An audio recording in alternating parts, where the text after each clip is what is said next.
हमने ये कमेंट निकाल दी।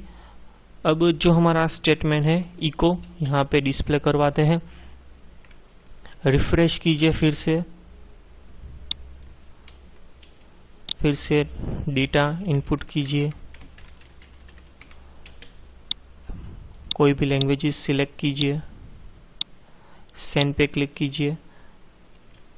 ठीक से इको क्यों नहीं हुआ है देख लेते हैं। ओके, यहाँ पे हमने एग्जिट लिखा हुआ है, इसे अब हम निकाल देते हैं। रिफ्रेश की फिर से करता हूँ। देखिए हमारा जो कमांड है ये भी एक एक्स्ट्रा डेटा है। अब हमें इस निकाल देते हैं इसी को भी। देखिए अब हमारा स्टेटमेंट है वो रेडी हो गया। Insert into contact. यहाँ पे देखिए जो देखने की बात है, जो हमारे फील्ड्स थे जहाँ जहाँ हमने जाके वन स्टोर करवाना है वो पूरे का पूरा सेट हो गया है। अब जो बाकी है वो हमारा वैल्यूज, उसी तरह हमें वैल्यूज को भी जाके वन लिखवाना है। तो जैसे हमें फील्ड्स वेरिएबल बनाए हैं वैसे ही ठीक हम एक और एक्स्ट्रा वेरिएबल बनाएंगे वैल्यूज, और हमें वैल्यूज वहाँ पे क्या करवानी है, सभी जगह पे वन करवानी है, फिक्स ही है। तो इसलिए हमें values dot equal to double quotation में 1 कोमा ऐसा लिखते हैं। और जैसे हमने आर ट्रिम करवाया फिल्स के लिए, ठीक वैसे ही हम अब करवाएंगे वैल्यूज के लिए।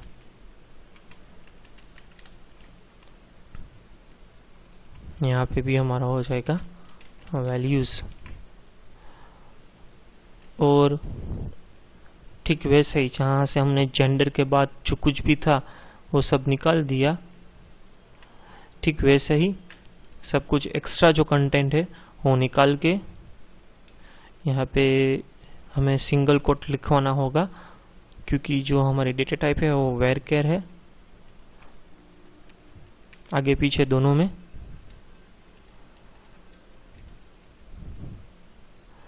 वैल्यूज को एक बार डिस्प्ले करवाते हैं कैसा आउटपुट आता है। रिफ्रेश कीजिए। देखिए हमारे कितनी लैंग्वेजेस सिलेक्ट किए, 1 2 3 4 और 5। तो यहाँ पे 1 2 3 4 और 5, पांचों का 1 1 1 जो है वो ऑटोमेटिकली सेट हो गया। तो जेंडर के बाद का डबल कोट में है, बीच में हम लिख डालते हैं वैल्यूज। अब इस एक्स्ट्रा वेरिएबल को भी निकाल देते हैं। रिफ्रेश कीजिए। देखिए इंग्लिश में 1, हिंदी में 1, गुजराती में भी 1, फ्रेंच में 1, उर्दू में भी 1 अपने आप हो गया। एफ नेम में मेरा सरनेम, मेरी नेम, और जेंडर में अपने आप मेल। एक बार और चंक डेटा या फिर इसे रिप्लेस कर डालते हैं।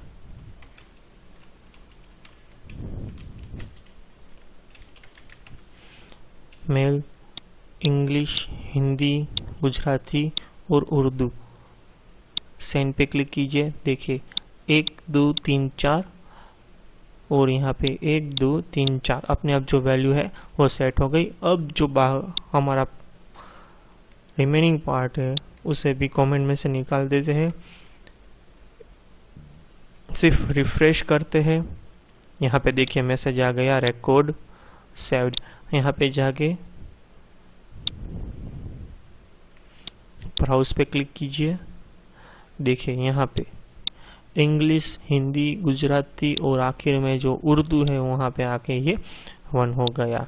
ये तमिल में 0 आया है, दूसरे फील्ड्स में अभी 0 मैंने सेट नहीं करवाया था डिफ़ॉल्ट वैल्यू में, इसलिए आपको नहीं दिखाई दे रहा है वो। तो स्ट्रक्चर में जाएंगे, ये जर्मन, ग्रीक, फ्रेंच, उर्दू और मराठी सभी को हम मॉडिफाई करेंगे। थोड़ा सा स्क्रॉल करके सभी में डिफ़ॉल्ट वैल्यू हम लिख डालते हैं 0।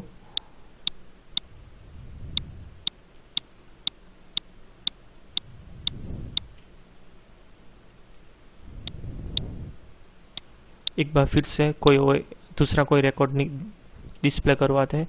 ये इको लिखने से हमें बहुत बेनिफिट होता है।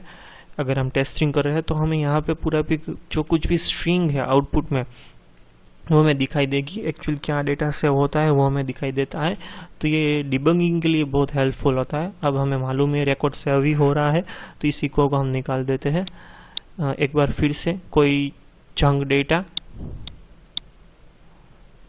Farmer Mohammad, male, English, French, Greek और उर्दू सिलेक्ट करते हैं। एक और तमिल, सेव पे क्लिक करते हैं, रिकॉर्ड सेव्ड, मैसेज हो गया डिस्प्लेड। यहाँ पे ब्राउज, थोड़ा सा स्क्रॉल कीजिए, देखिए ये हमारा जो कुछ भी डेटा था सबसे आखिर वाला इंग्लिश, तमिल, ग्रीक, फ्रेंच और उर्दू, जो लैंग्वेज मैंने सिलेक्ट की थी, मराठी में भी 0, जो लैंग्वेज हमने सिलेक्ट की नहीं की हुई थी उसमें 0 और जो कि सिलेक्ट की थी उसमें हो गया 1।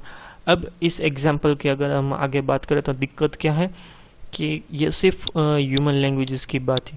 अगर इसी टेबल में आपको कंप्यूटर लैंग्वेजेस पे स्टोर करवानी है, जैसे कि VB, PHP, आपको कौन कौन सी लैंग्वेज आती है, तो उसमें भी आपको इतने ही फील्ड बनाने ज़रूरी हो जाएंगे। तो ये नॉर्मलाइजेशन कॉन्सेप्ट नहीं हुआ। तो नेक्स्ट वीडियो जो होगा चेकबॉक्स का, उसमें मैं आपको क्या बताऊंगा कि एक फील्ड होगा लैंग्वेजेस का, दूसरा फील्ड होगा हमारा कंप्यूटर लैंग्वेजेस का। 2 फील्ड में जितने भी लैंग्वेजेस आते हैं, जैसे कि एक ह्यूमन लैंग्वेजेस है, उसमें हिंदी, गुजराती, तमिल, मराठी, जो कुछ भी लैंग्वेज स्टोर की है सभी वैल्यूज उसी एक फील्ड में डिस्प्ले हो जाएगी। अगर हम बाद में उसे डिस्प्ले करवाना चाहते हैं तो वो डिस्प्ले कैसे करवाएंगे वो मैं आपको बताऊंगा। उसमें 2 फंक्शन इस्तेमाल किया हम करेंगे, इम्प्लोड और एक्सप्लोड का, जो एरे फंक्शन ही है। चेकबॉक्स को हम ऐसा एरे ही इनपुट करवाएंगे।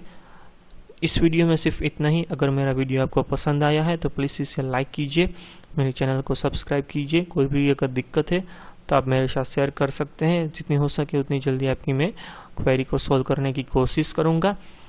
इस वीडियो को ध्यान से पूरा देखने के लिए यहाँ तक आपका बहुत बहुत धन्यवाद। नेक्स्ट वीडियो में मैं आपके साथ चेकबॉक्स के बारे में फिर से बात करूँगा।